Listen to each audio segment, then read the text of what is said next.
रावण का जन्म।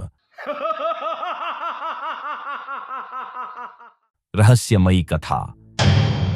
हिंदू ग्रंथों में वर्णित सबसे शक्तिशाली और विद्वान असुर रावण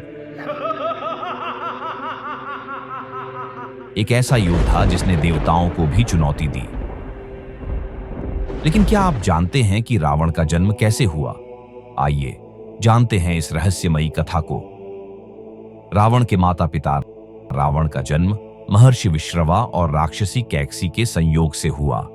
महर्षि विश्रवा महान आशी पुलस्त्य के पुत्र थे और देवताओं की ओर झुकाव रखते थे, लेकिन कैकसी राक्षस कुल से थी और उसने राक्षसों के राजा को जन्म देने की इच्छा की।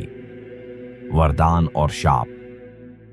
कैकसी ने महर्षि विश्रवा से तपस्या करके एक शक्तिशाली संतान की कामना की, लेकिन संतान के चरित्र का निर्धारण माता पिता की मानसिक स्थिति पर निर्भर था। दिन के शुभ समय में संतान उत्पन्न होती तो वह सद्गुणी होती, परंतु कैकसी ने यह कार्य अशुभ समय में किया, जिससे उसकी संतान में राक्षसी प्रवृत्तियां आ गईं। रावण का जन्म और लंकेश बनने की यात्रा। रावण ने बचपन से ही अद्भुत प्रतिभा और शक्ति का परिचय दिया।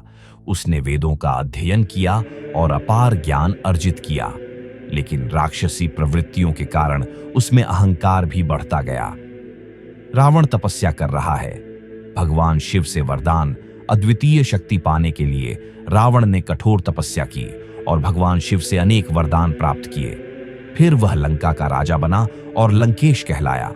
रावण की ताकत, उसकी विद्वता, साथ ही उसकी गलतियां।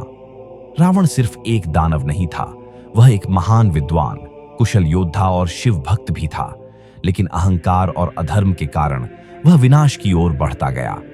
रावण के जन्म की यह कथा हमें क्या सिखाती है? क्या शक्ति और ज्ञान अहंकार से बर्बाद हो सकते हैं? अपने विचार हमें कमेंट में बताइए और इस वीडियो को लाइक, शेयर और चैनल को सब्सक्राइब करना न भूलें।